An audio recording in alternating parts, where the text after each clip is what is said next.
Kapisanan ng mga broadcaster ng Pilipinas. Oras sa Father Jerry Orbos, alas 4:05. Uy! Nakapag-break ka na ba? Nakapag-relax ka na ba? Saan ka man nagtatrabaho, mapa-opisina man o work from home o mula mismo sa pwesto, sasabayan namin ang break time mo. Sasabayan namin ng mga balita at komentaryo, mga panayam ng mga taong viral ngayon. DZRH Break Time!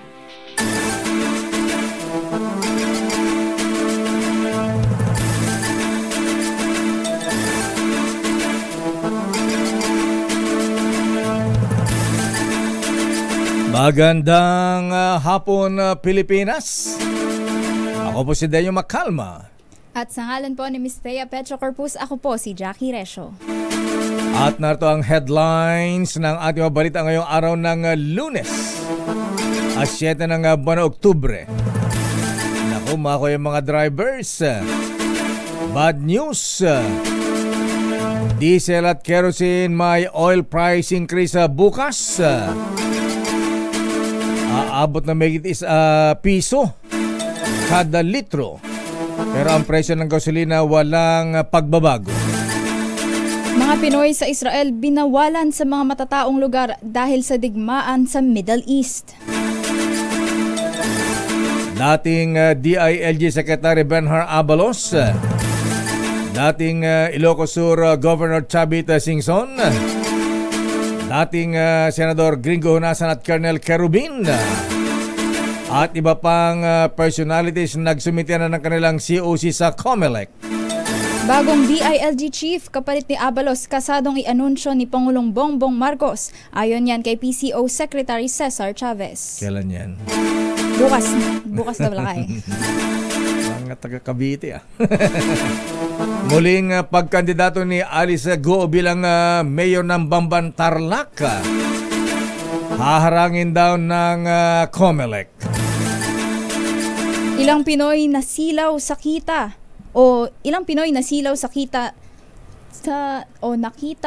indigenous scam farm ayon sa PAOCC. Ayun, nagoyo dun sa indigenous scam farm. Samantala, GSIS naglaan ng 158 million pesos na calamity loan sa mga tinamaan ng bagyong Julian. DepEd at DOH nagsanib puwersa sa umarangkadang bakuna eskwela. Samantala, nanambang sa mag-asawang negosyante sa Mexico, Pampanga. Abay, tukoy na ng pulisya. 22 million pesos na health emergency allowance biglang naglaho sa vault ng Sagay LGU. Abay, yun, nakaalam na nga ano niyan. Kombinasyon ng vault. Paano naglaho? Gone in thin air. At sa detalye natin mga balita, naku, good news sa mga jeepney drivers, truck drivers, at mga motorista. Inaasa na ang oil price increase bukas October 8. Batay sa anunsyo ng mga oil companies, 1 peso and 20 centavos ang itataas sa presyo ng diesel kada litro. Nako, kaya mga kuya, ngayon pa lang abay, bago maghating gabi ay full tank nyo na. Samantala, 70 centavos naman ang itataas sa presyo ng kerosene bawat litro. Pero ang good news, sa mga gasolina ang gamit, walang increase, wala ring rollback. O narito sinabi ng oil industry at ng Department of Energy na kabilang sa nakakaapekto sa pagtaas ng presyo ng petroleum products ay ang mainit na tensyon ngayon sa gitnang silangan matapos ang palitan ng missile ng Iran at Israel. Ganon din ang pagpapalipad din ng missile ng Israel sa kampo ng Hezbollah sa Lebanon. Samantala, pinayuhan ng Philippine Embassy sa Israel ang mga Pilipino na umiwas sa ilang mga lugar sa naturang bansa sa gitna ng nagpapatuloy na tensyon sa Middle East. Sa abiso, binalaan ng embahada ang mga Pinoy sa Israel na huwag magtungo sa mga matataong lugar tulad ng mga mall at palengke kung wala namang mahalagang gagawin. Gayon din ang pagdalo sa malalaking pagtitipon tulad ng mga konsyerto, rally at festival.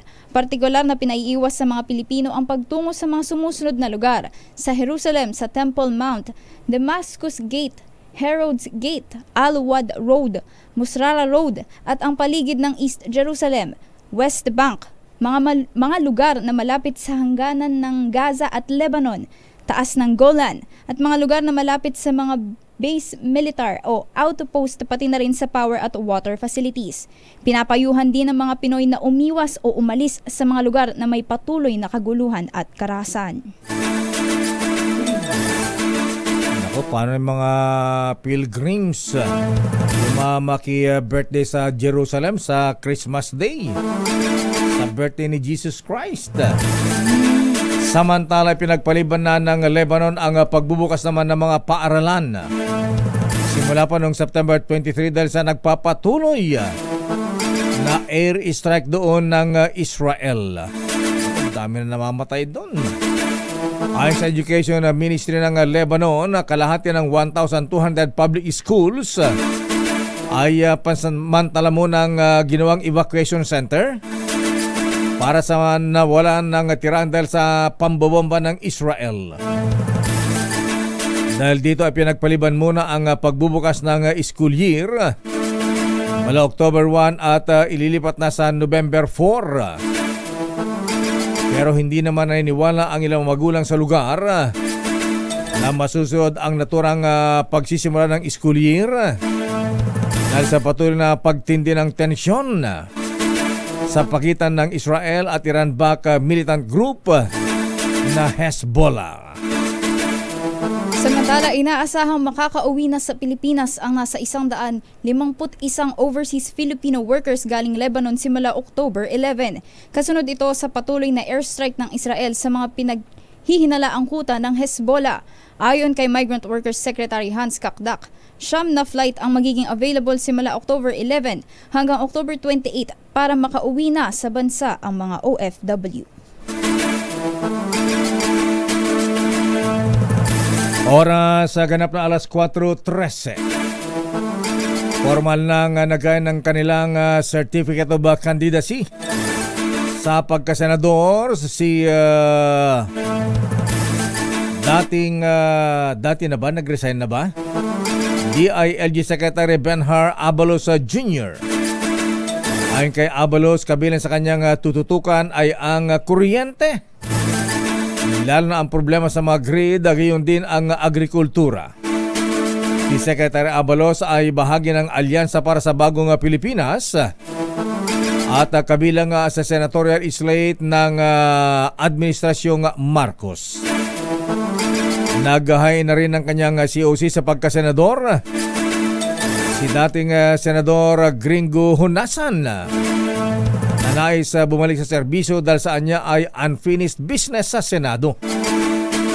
Gaya ng mga batas ukol sa land use, national security, freedom of information at food security. Samantala, nag-file na rin ng kanyang COC ang businessman at dating Ilocos Sur Governor Chavit Singson na katulad ni Senator Gringo Honasan ay independent candidate. Kabilang din sa makilalang naghain ng COC kanina ay ang nagbabalik Senado naman na si dating Senador Bam Aquino. Senator Bong Revilla Jr. bilang re-electionista at Medal of Valor awardee na si retired Colonel Ariel Carubin ng Marines na tatakbo ring senador. Kabilang din si Senator Cynthia Villar na kakandidato naman sa pagkakongresista at si Attorney Sheila Diokno bilang first nominee na akbayan na party list. Hindi na senador ang tatakbo ni Attorney Sheila Diokno. At si Senator Kiko Pangilinan, hindi pa yata nagpa-file ng kanyang COC. Samantala mismong si Pangulong Ferdinand Marcos Jr. ang mag-aanunsyo kung sino ang susunod na Department of Interior and Local Government Secretary. Ayon kay Communications Secretary Cesar Chavez, gaganapin bukas, October 8, ang panunumpa ng papalit na kalihim. Ito ay kasunod ng paghahain ng Certificate of Candidacy o COC sa pagkasenador para sa 2025 elections ni dating DILG Secretary Benhur Abalos Jr. Kabilang sa mga lumutang na pangalan na papalit kay Abalos ay sina Special Assistant to the President Anton Lagdameo, Cavite Governor John Vic Remulla at Surigao del Norte 2nd District Representative Robert Ace Barbers.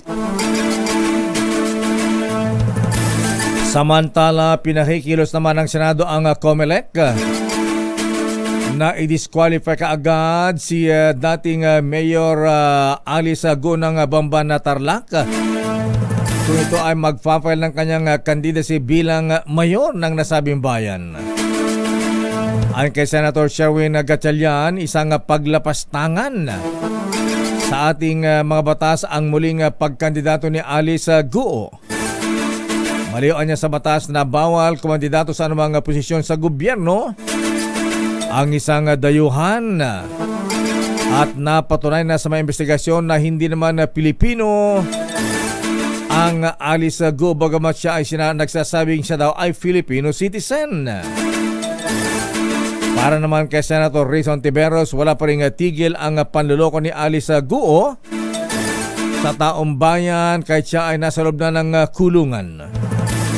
Sabi naman ni Tiberos, madadagdagan pa ang kasong material misrepresentation at perjury ang mga kasong kasalukuyan ng kinakarap ni Guo kung ito ay kakandidato pa sa pagka-mayor sa darating na eleksyon. Una rito ay nanunsyo ng kanyang abogado ni si Attorney Stephen David na muling maghahain ng COC si Go bilang mayor ng Bamban Tarlac matapos ang deadline bukas. At nanindigan ang dating mayora na siya ay isang Filipino citizen at hindi spy. Definitely hindi po ako spy. Hindi po ako spy. Filipino po ako, hindi po ako spy. Ito na nga lakay. Sinabi na haharangin ng COMELEC ang pagtatangka ni Alice Go na muling kumandidato bilang alkalde ng Bamban Tarlac. Ito ang sinabi ni COMELEC Chairman George Garcia matapos mabatid mula sa abogado ni Guo ang kanyang intensyon na mag-file ng Certificate of Candidacy bago mag-deadline bukas. Ayon kay Attorney Stephen David, isusumite ng kanyang client ang COC sa pamamagitan ng isang kinatawan. Para kay Garcia, bagamat may ministerial duty ang COMELEC na tanggapin ng COC, may kapangyarihan din ito na i-disqualify ang kandidato na dinismiss ng ombudsman. Si Guo ay pinatalsik ng ombudsman noong August dahil sa grave misconduct at binawalan ng humawak ng anumang posisyon sa gobyerno. Ipinahayag ni Garcia na batay sa pinakabagong resolusyon ng poll body, ang mga pinatawan ng perpetual disqualification sa public office ay agad i-disqualify ng COMELEC kapag nag-file ng COC. Sino kayo magpa-file? Si Attorney Stephen David. Samantala, nag-hire na rin ng kanyang Certificate of Nomination and Acceptance o CONA ang makinatawan ng akbayan na party list sa pangunguna naman ni Attorney Shell Jokno. Sa kanyang speech, sinabi ni Jokno na dadalhin niya sa Kamara ang maginagawa ni Senator Rizon Tiberos sa Senado, katulad ng pagbubulgar sa mga Pogo-related crimes. Sinabi ni Jokno na solid ang track record ng akbayan na party list. Kahit naniwala ito na magagawa ng partido para sa mamamayan. Bukod sa akbayan ay nag-file na rin ng CONA ngayong Lunes. Ang Juan Munti. Ano to? Juan Munti? Mga graduate ba sa Bilibid Prison ng mga ito? People's Champ. Manny Pacquiao siguro ito, ha? Help Pilipinas. Ako Bicol at Hill. Ayan, dahil mga bagong party list. Samantala, nais ni James Christopher Napoles na makakuha ng pwesto sa Kongreso bilang unang nominado ng Kaunlad Pinoy Party List. Si James Christopher ay anak ng convicted pork barrel scam mastermind na si Janet Lim Napoles. Matatandaang naghain ang Kaunlad Pinoy ng Certificate of Nomination at Acceptance noong Sabado kasama sina James Christopher at 2 pang nominado.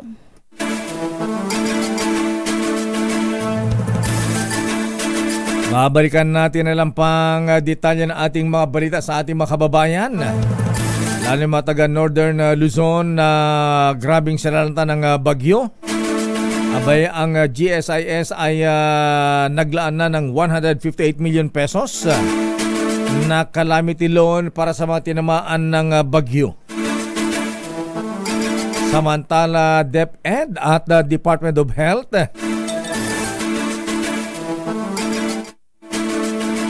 nagsanib-persa naman sa pagsasagawa ng bakuna eskwela. O mga misis, hindi ito compulsory dahil yung mga babakunahan, bago bakunahan ng mga bata ay kailangan muna ng consent ang mga magulang. Samantala, nambang sa mag-asawang negosyante sa Mexico, Pampanga. Kilala na raw ng pulisya.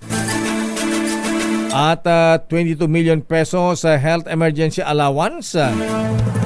Aba, biglang nawala na magic. Nawala sa vault ng Sagay LGU. Santong Sagay Lakay? Saang lugar ito? Saang bayan? Saang probinsya? At ang Pilipinas at South Korea abay nagkasundo kaugnay sa pag-aaral sa muling pagbubukas o maaring pagbubukas ng nuclear power plant sa Bataan. Ang detalye mabalita nga sa ating pagbabalik sa ating palatuntunang Break Time. RH Break Time. Oras Mr. Cesar Lee, Mr. Michael is my guy. Doktora Isa Suntay, ganap ng alas 4:23. Ang balitang ito ay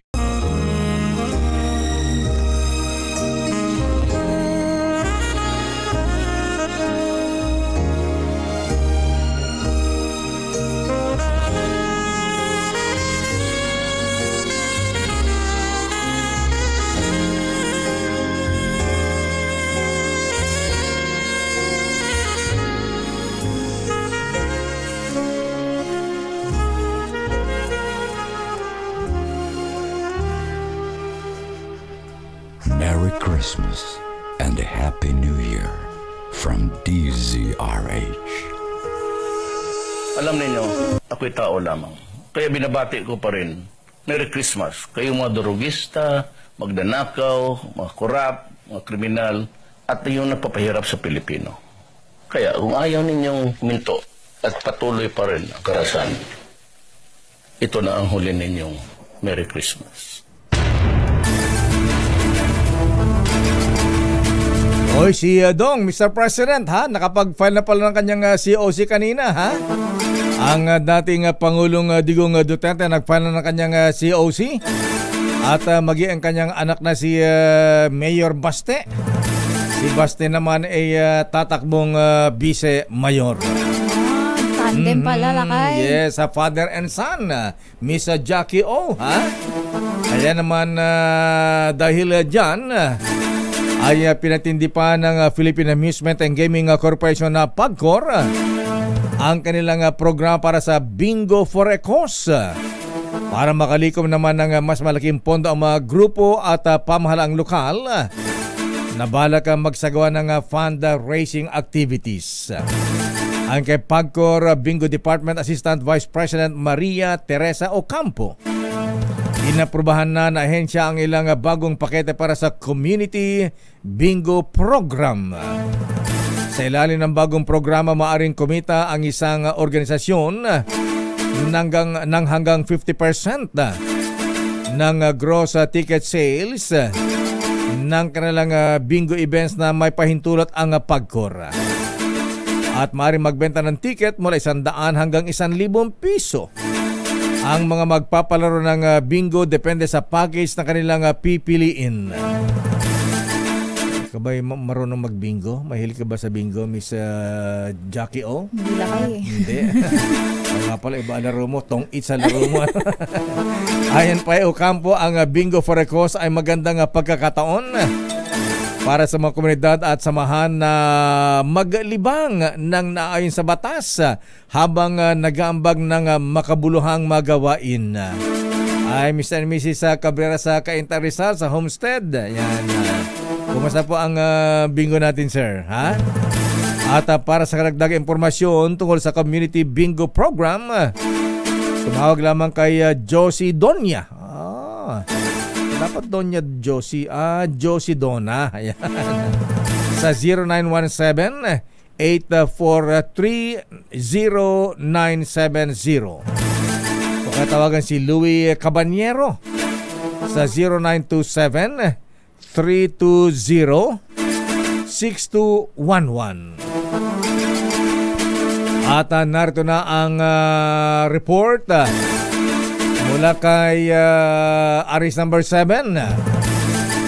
Aba ang mag-amang dating Pangulong Digong at Mayor Baste ng Davao City naghain na ng kanilang COC.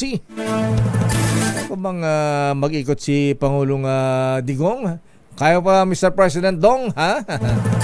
Bakit? Kaya hindi mangampanya ito, Miss Jackie, ha? Kung sa Davao na kanyang bailiwick, ha? Kahit hindi na siguro mangampanya ito, mananalo pa rin. Tsaka kasama niya ang kanyang anak. Oo nga, si Baste, ayan. Baka siya na daw in ayan. Hindi na ba kasama si Ellen Adarna dyan? Ayan. Alamin natin detalye mula kay Aris number 7. Teka muna, Henry, paano si Kong Pulong? Anong tatakbo ni Pulong? At si second gentleman attorney man sa Carpio, ha? Ang dating boyfriend ni Vice President Inday Sara, di ba tatakbo itong si second gentleman? Aris number 7, Henry Uri, please come in. Henry. Deo Jackie, formal nang nag-file ng Certificate of Candidacy ngayong hapon ang mag-amang dating Presidente Rodrigo Roa Duterte at si Vice Mayor ngayon ang tatakbuhan. Ang dating Mayor naman ng Davao City, ang kanyang anak na si Baste Duterte. Sa impormasyong ipinadala sa atin ng ating mga sources mula sa Davao, Deo, ay ilang oras pa lamang ang nakalilipas nagtungo na nga sa Commission on Elections sa Davao ang dating Pangulong Rodrigo Duterte at formal na itong nagsumite ng kanyang Certificate of Candidacy bilang kandidatong mayor, habang ang kanyang anak naman na si Baste, na dating mayor, ay tumatakbo na ngayon na vice mayor ng kanyang ama. Si Congressman Paulo Duterte, mayor, ay nag-file na kani-kanina lamang din bilang re-electionistang congressman sa Davao City, habang ang kanyang anak na si Rodrigo Rigo Duterte II ay nag-file naman bilang konsehal ng Davao. Na una rito, Deo, ay napabalita nga na posibleng tumakbo si Mayor Baste Duterte na senador, pero ngayong hapon ay tinuldukan na nila ang balitang ito sapagkat ang mag-amanga ay magsasanib puwersa bilang mayor at vice mayor ng Davao City. Posible naman ayon sa mga taga Davao, pero hindi pa rin nagpa-file ang kanyang Certificate of Candidacy si Congresswoman Migs Nograles. Wala pang lumulutang sa tanggapan ng Commission of Election ngayon. Si Secretary Nograles ang lalaban na mayor din ng Davao? Ang napapabalita, Lakay, yung congresswoman, yung babae. Hindi si pangalan nito, yung hindi si Carlo. Carlo Nograles, hindi siya. Hindi. Babae. Yung babae. Yung congresswoman ngayon ay napapabalitang lalabang mayor ng Davao City, pero hanggang sa mga oras na ito, Lakay, ay hindi pa raw nagpapile ng Certificate of Candidacy ang napabalitang si Congresswoman Nograles. Ang lumutang lamang sa COMELEC nga ngayon ay ang mag-aamang Duterte. Ang dating Pangulo ay kakandidatong mayor. Ang mayor ngayon na si Baste ay kakandidatong vice mayor ng kanyang ama. Ang Congresswoman na si Paulo Duterte ay nagre-electionista, habang ang kanyang anak naman na si Rodrigo Rigo Duterte II ay magiging kakandidato ngayon bilang konsehal ng Davao City. Si second gentleman Mansa Carpio, hindi ba kakandidato? Mukhang hindi lakay. Wala siyang pasabi at hindi rin naman pa siya nagpapail. Maliban na lamang kung hahabol siya bago mag-8 kung mag-file siya at kung anong posisyon. Pero hanggang sa mga sandaling ito lakay, tanging yung pa lamang mga nabanggit natin ang mga nag-file mula sa pamilya Duterte. Medyo pumayat ang dating Pangulong Digong. Medyo mahina na siya, Henry. Ha? Bakit gusto pa niyang tumakbong mayor ng Davao? Ano pa ang gusto niyang gawin sa kanilang syudad na hindi niya nagawa?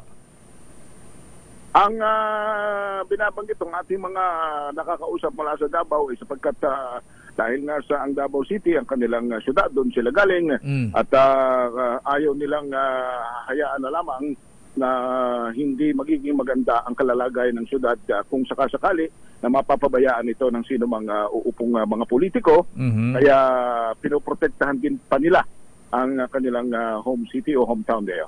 Ang kampanya pa rin ba ng dating Pangulong Digong sa pagtakbo bilang mayor ng Davao City ay... The order is dead or alive. Oo, lakay. May binanggit pa siya sa press conference. Uubusin pa rin mga drug puser, mga drug addict sa Davao. Oo, may binanggit pa rin siya sa kanyang press conference na yung mga drug addict sa Davao. Kung may natitira pa, kung magiging mayor siya, ay magsipaglayasan na. At hindi niya sasantuhin muli yung mga drug lords at saka yung mga gumagamit ng illegal na droga sa Davao. Okay. Good luck, Mr. President. Sa bagay, sure winner ka naman eh. Sabi ko nga, para mga Marcos sa Ilocos Norte yan eh. Ha? Hindi pa yata pinapanganak ang mga tatalo lalaban sa mga Marcos sa Ilocos Norte. So good luck na lamang, tama. Dating Pangulong Rodrigo Duterte at sa miyembro ng kanyang pamilya na kandidato rin ngayon. Ako si Henry Uri para sa DZRH, una sa Pilipinas, una sa Pilipino. Maraming salamat, Henry Uri at Mr. President Dong. Good luck, sir. The order is dead or alive. That is a freedom of expression. Samantala, dumako naman tayo sa iba pang mga reports, lakay. Reforma sa party list system dapat na maisulong. Ayon yan kay Senator Kiko Pimentel. Sa detalye... Coco, hindi Kiko. Coco Pimentel, sorry. Coco Pimentel. Oo nga, dapat niya. Dapat lang. Ang dami na lakay eh. Pinaglalaroan ang party list system natin kung sino-sino na lang. Tsaka ang dami na nilakay. Parang sunod-sunod silang nagpa-file ngayon eh. At saka pwede ba pagbawalan yung mga bimpo sa party list? Ayan, congressman na, senador na, mayor na, gobernador na yung tatay, pati anak ilalagay pang kandidato sa party list. Sa detalye, RH28 Raymond Dadpaas. Raymond Dadpaas, please come in. Raymond. Mayor, panahon na upang isulong ang reforma sa umiiral na party list system sa bansa. Ito ang paniniwala ni Senador Aquilino Coco Pimentel III, kasunod ang ulat na sa ngayon ay may 73 na party list ng nagkain ng Certificate of Nomination and Certificate of Acceptance o Nomination o CONA sa COMELEC para sa 2025 national at local election. Marami sa mga ito ay mga bago lamang at binuo ng mga lokal na politiko. Ayon kay Pimentel, nadagdagan ang mga party list dahil lumalaki ang mga political family. Wala ng pwesto na matakbuhan ang iba kaya bumuo na sila ng sarili nilang party list. Sabi ni Pimentel, ang mga pagbabago ay dapat gawin sa pagitan ng constitutional amendment at protektahan ang umiiral na provision na merong term limits. Ito si RH28 Raymond Dadpaas para sa DZRH, una sa Pilipinas, una sa Pilipino. Maraming salamat. Teka muna, Raymond, si Senator Coco tatakbong congressman ng Marikina kalaban ni Mayor Marcy Teodoro. Yung ngayon medyo nagkaroon ng twist, Mayor. Bakit? Tatakbo siya ng congressman sa 1st District.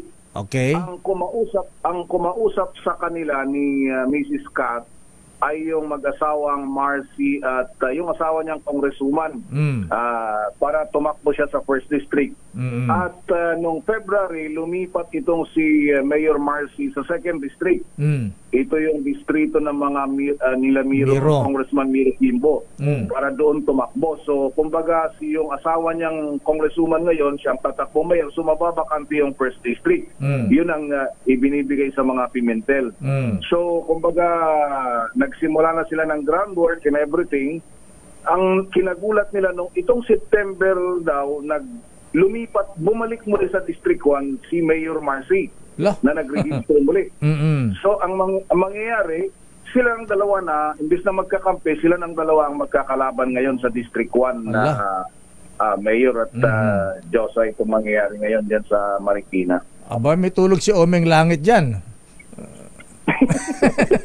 May tulog si Senator Coco dyan Alam mo naman ang Marcy Teodoro nakabaon sa Marikina yan Senator Coco, although na residente ng Marikina, mas kilala sila sa Cagayan de Oro, di ba? At saka pero ang ano nga doon is parang ang pakiwari ni Senator Coco, siguro lumipat na sa 2nd District si Mayor Marcy, pero nung nagpa-survey siya at naramdaman niyang siya naman ang may tulog sa mga Miro Kimbo.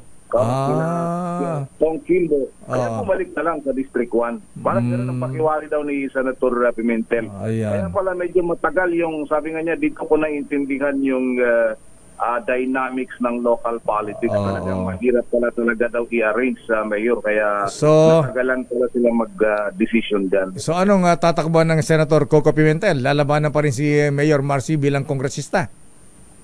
Nag-file na, Mayor. Nag-file na ng COC for Congressman. Kumbaga parang nandun na yun Nandun na yung usapan. Kumbaga nagulat na lang sila na nitong September nagbago ang ihip ng hangin at bumalik sa District 1 si Mayor Marcy. Kaya kumbaga sila wala naman ng ibang alternative, talagang nakafocus na sila doon sa kanilang sa District 1 ng Marikina, Mayor. Abay, may tulog si Senator Coco kung sila ni Mayor Marcy ang maglalaban dyan Marcy Teodoro nakabaon dyan di ba? Yun ang kaya mukhang baka ang tanong nga doon sino ngayon ang kanyang susuportahan na mayor dyan sa Marikina. Mukhang sabi niya wala pa sa ngayon. Ang kalaban, mukhang ang makakalaban ni Mrs. Teodoro na magiging mayor, baka si Congresswoman Estela Suarez Kimbo. Kimbo ang makakalaban kung sakasakali, mayor. Sino makakalaban na ni Miro Kimbo, ang asawa ni Congresswoman Estela Suarez Kimbo? Yun ang hindi malinaw ngayon, Mayor, dahil kanina na nag-file na nga si Congressman Kimbo ng kanyang COC at yun ang titignan na hanggang bukas, Mayor, kung sino ang kanyang makakatapat dyan sa segundo distrito ng Marikina. Okay, abangan natin. Excited ang politika pala dyan. Okay, maraming salamat, Raymond. Ito si RH28, Raymond Advas para sa DZRH. Una sa Pilipinas, una sa Pilipino. Samantala mula sa Senado, dumakot tayo sa Kamara. Pagkandidato nga muli ni Alice Guo bilang mayor ng Bamban na Tarlac. Banta sa ating national security. Talagang naniwala ang maraming kongresista manang Milky na spy talaga si Alice. Sino may sabi niyan? Aris number 12, Milky Regunan, please come in. Milky. Lakayat Josa, umaapela si Lanao del Sur Representative Sia Alonto Adjong sa Commission on Elections na busisiing mabuti ang Certificate of Candidacy ni dismissed Mayor Alice Guo at sa tamang panahon ay kanselahin ito. Reaksyon to ni Adjong sa sinabi ng legal counsel ni Guo na tatakbo muli ang kanyang kliyente bilang alkalde. Ayon kay Adjong, isa itong pambabastos sa electoral process at mga botante ang plano na ito ni Guo. Sabi ni Adjong, naharap si Guo sa iba't ibang kaso gaya ng human trafficking at mga pameke ng kanyang birth certificate. Nagsinungaling diyan niya ito sa isang notarized document para lokohin ng Senado at palabasin na nasa bansa pa siya pero tumakas na pala. Nakabahala din anya ang lumabas sa documentary ng Al Jazeera na sinasabing isang foreign spy si Guo at ang totoong pangalan ay puwaping. Apela ni Adjong, huwag hayaan ang mga gaya ni Guo na maluklok muli sa pwesto at lokohin ang ating mga batas para may pagpatuloy ang kadalang mga illegal na transaksyon na ugat ngayon ng mga karahasan sa ating bansa. Ako si Neil Cariguna, nagulat para sa DZRH, una sa Pilipinas, una sa Pilipino. Maraming salamat, Manang Milky mula sa Kamara. Samantala, lakay dating Senator Manny Pacquiao nagtatangkang makabalik ng Senado. Sa detalye, RH29, Boy Gonzales. Boy? Jackie, lakay dayo sinumite na ni dating Senador Manny Pacquiao ang kanyang certificate of candidacy sa COMELEC dito sa 10 City sa Manila Hotel upang kumandidato sa pagkasenador. Kasama ng kanyang asawa, isinumite ni Pacquiao ang COC ngayong hapon. Sa panayam ng sa dating boxing champ ay pinagtanggol niya si Pangulong Ferdinand Marcos Jr. sa mga pumupuna. Sumama siya sa alyansa para sa bagong Pilipinas dahil sa gumagandang ekonomiya ng bansa at pagdami ng trabaho para sa mga Pilipino. Aminado si Pacquiao na napuna niya si Pangulong Marcos Jr. noon presidential election, pero dahil sa nakita niyang magandang sitwasyon ngayon ng Pilipinas ay dapat din daw purihin at samahan ito. Ito si Boy Gonzales para sa DZRH. Di ba yung anak ni Senator Manny Pacquiao ay tatakbo ring kakandidato rin? Anong tatakbuhan niya? Konsehal ba, Boy? Tama ba? Sa probinsya ata nila. Sa Jensan o Sarangani? Anong tatakbo niya, Jackie?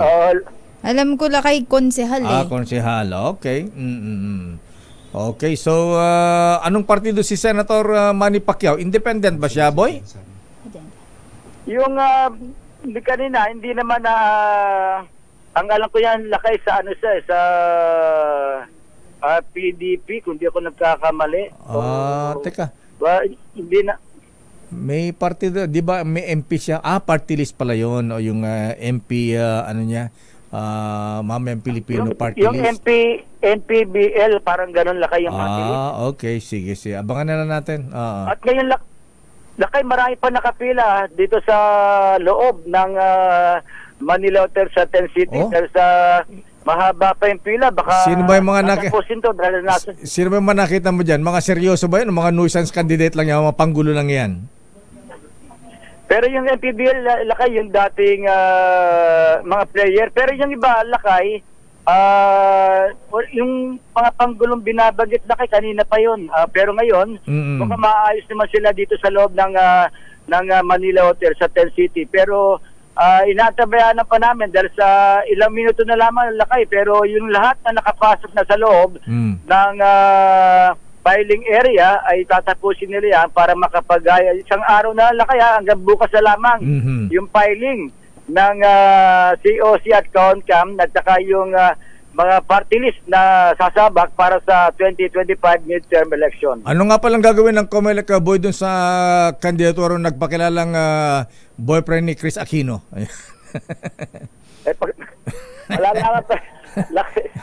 Baka mamaya. Nakatawa. Abangan mo dyan, Boy. Baka mamaya may mag-file din ng COC. Baka sabihin, boyfriend naman siya ni Diwata. Ayan. Nagkatapos sa lakay. Kauna-una siya Martes, October 1. Mag-aisa ng COC si Daniel Magtira. Pero Daniel Magtira. Hindi naman siya nasasawa, lakay. Filing ay lagi siya dinideklarang luwisan sa candidate ng COMELEC. Okay, maraming salamat, Boy G. Mula rito sa Manila Hotel, ito si Boy Gonzales. Balik sa iyo, Lakaya, Deo at Jackie. Maraming salamat, Boy Gonzales. Lacuna. Ayun pala, lakay. Yung anak ni Manny Pacquiao tumatakbo bilang konsehal ng Jensan. Konsehal sa Jensan. Manny, niwala kami. Manny, niwala kami. Manny, niwala kami. Manny, niwala kami sa'yo. Talagang may jingle na si Manny Pacquiao. Babalikan po natin lang pang mga reports. Standby Val Gonzales. Abay, ito na nga Raymond, si dating Congressman Miro Kimbo ng Marikina nag-file na ng kanyang COC sa 2nd District ng Marikina City. Ba? Uy, dating TV reporter? Sino itong dating TV reporter, Abay, tatakbo naman dyan sa Parañaque City. Abay, sino to Noche, Sinong dating TV reporter? Babae o lalaki, Ayan. Standby, Edwin Duque. Oras, Miss Jackie O. 9 na minuto bago mag alas 5 ng hapon.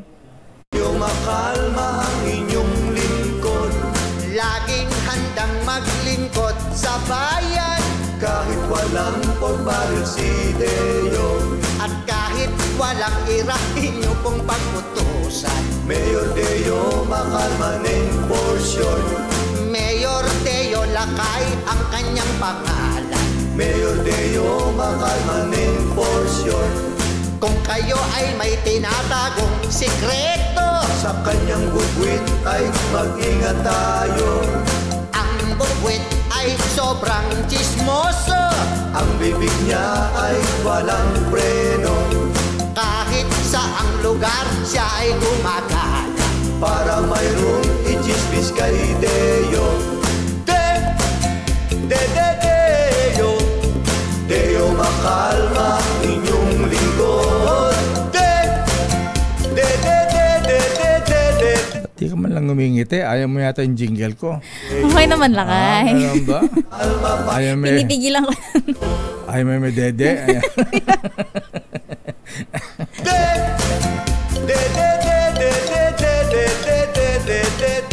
Ayan, nag-file na rin po ako ng COC. Ayan, re-electionist po, mayor ng Star City, kahit walang ira.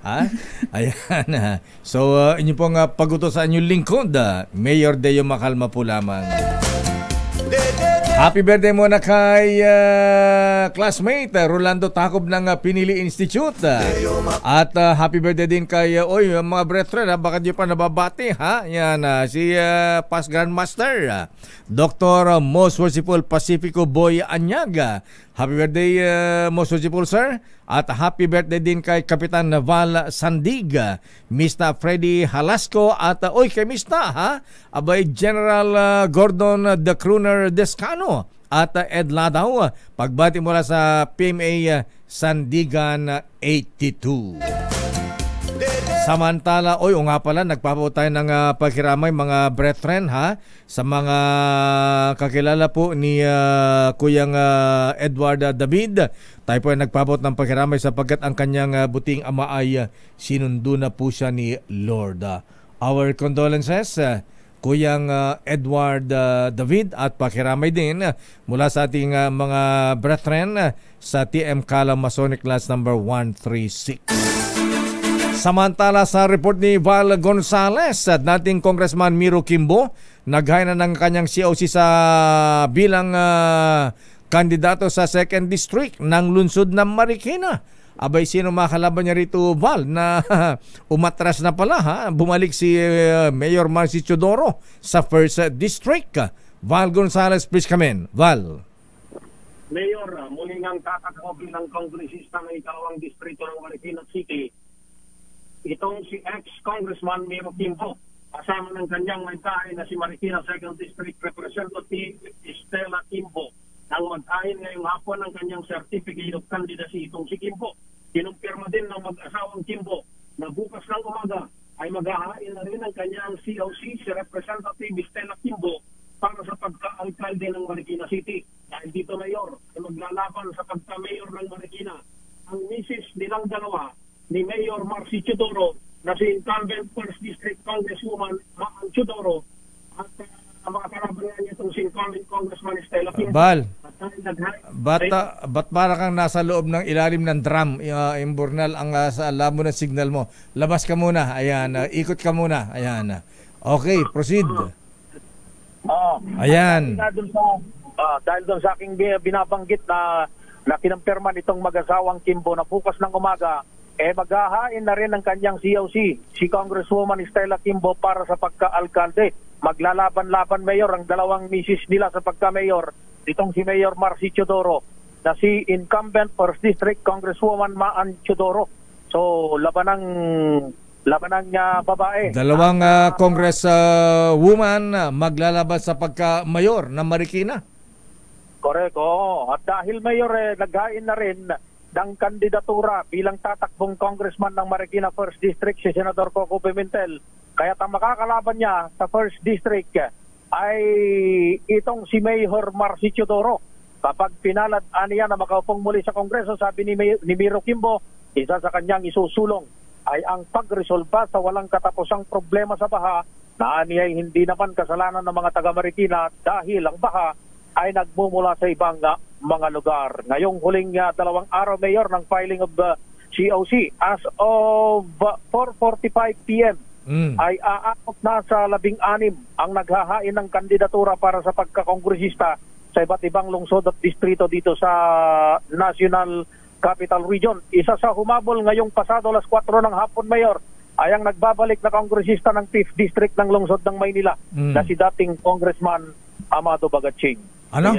Si Amado Bagatsing, tatakbong congressman, anong district? 5th District, Mayor. Yung Fifth dating District. distrito din niya. Hindi ko lang alam kung sino yung mga makakalaban nito doon sa ikalimang distrito na ng lungsod ng Maynila. At kanina, Mayor, kaninang umaga, ay nauna na rin naghain yung nai-report ko kanina sa inyong programa, Mayor, si Senador Cynthia Villar. May naghain din sa Quezon City, Mayor. Sino? Si Rose Nonolin. Sino? Rose Nonolin. Sino siya? Ayan, tatakbo mayor?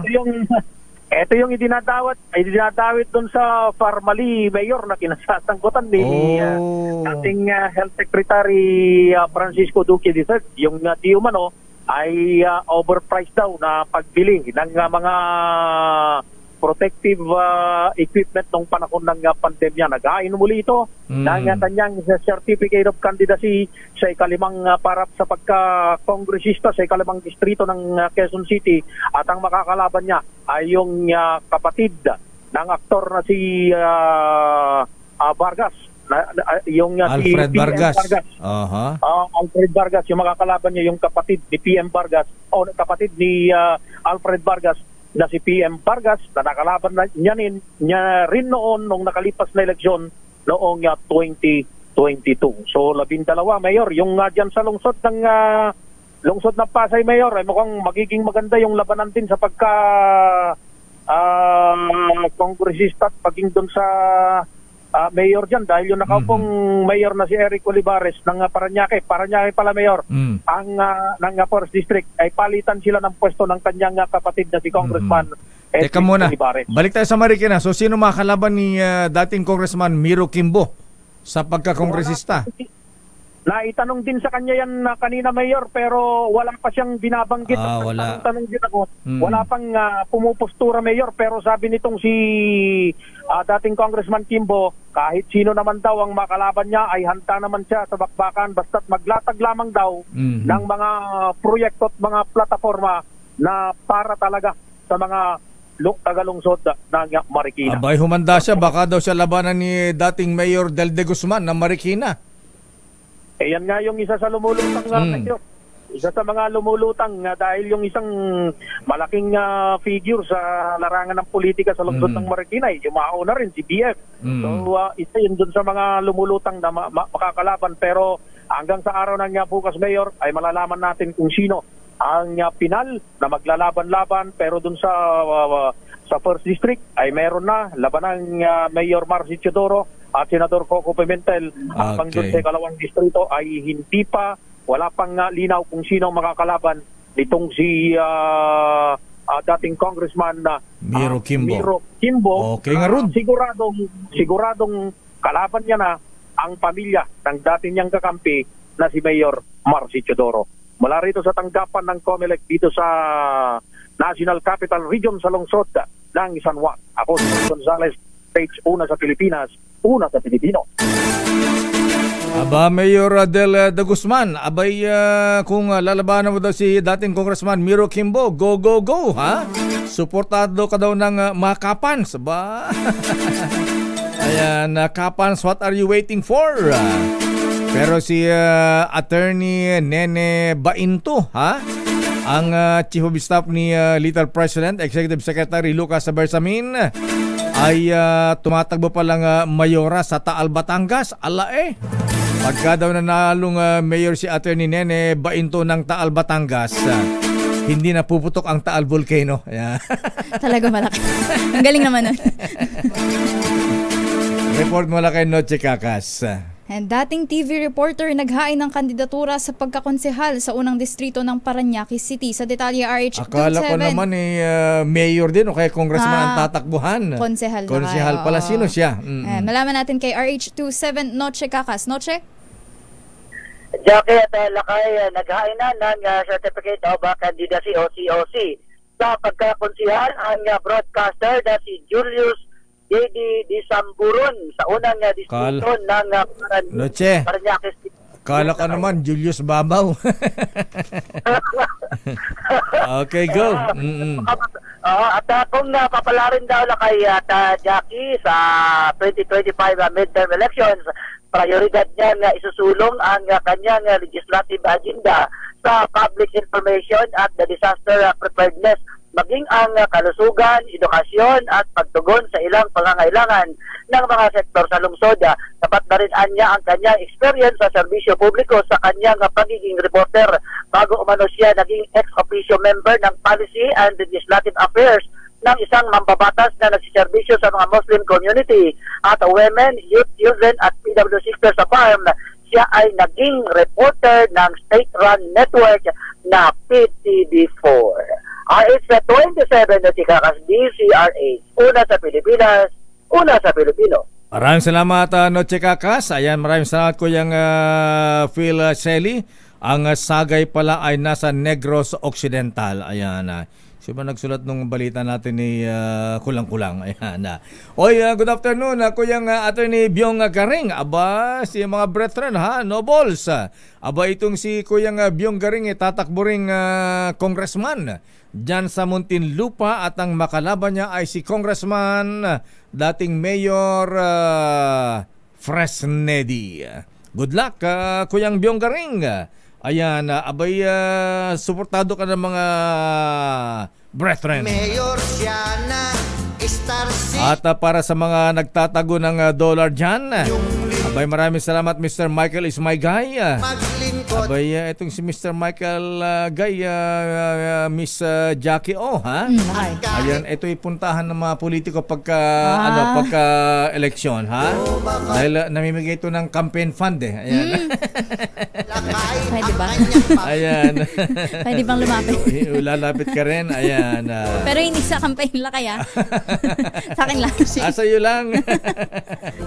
Ayan, nagsara ang palitan sa dollar ng 56 pesos and 82 centavos ba? At Attorney Orlando D, kabakuyang tatakbo rin, ha? Ayan, aba. Happy birthday daw kay Kuyang Conrad Du mula sa mga brethren sa Moriones Lads. At si Attorney Orlando D, tatakbong party list din ito, ha? Ayan. Ito ay ipaglalaban naman ang karapatan ng mga coconut farmers na napapabayaan na, ha? Ang kanyang party list ay magniniyog. Ayan. Magniniyog, ha? Ayan. Letter G ang dulo, ha? Magniniyog party list. Ayan. Attorney Orlando D. At yan ang kabuhan natin palatuntuan ng break time. Ako po si Deo Macalma. At sa ngalan po ni Ms. Thea Petro Corpus, ako po si Jackie Resho. Mga balansyadong balita susunod na. Chairman of the board. O nga pala, Henry Uri, akala ko may tatakbo kang mayor sa San Antonio, Quezon, ha? Kailan matutuloy yung kandiya? Kailan mo mapagililingkuran ang mga taga San Antonio, ha? Baka nag-iisip pa ng jingle niya, lakay. Ganun ba? Inaabang ang mga taga San Antonio, Quezon, ha? Kasama si Miss Kay, Karen Oyong, Filipino citizen at higit sa lahat, hindi siya spy. Ang bibig niya ay walang preno. Bye-bye! Ingat-ingat! Bye-bye! This time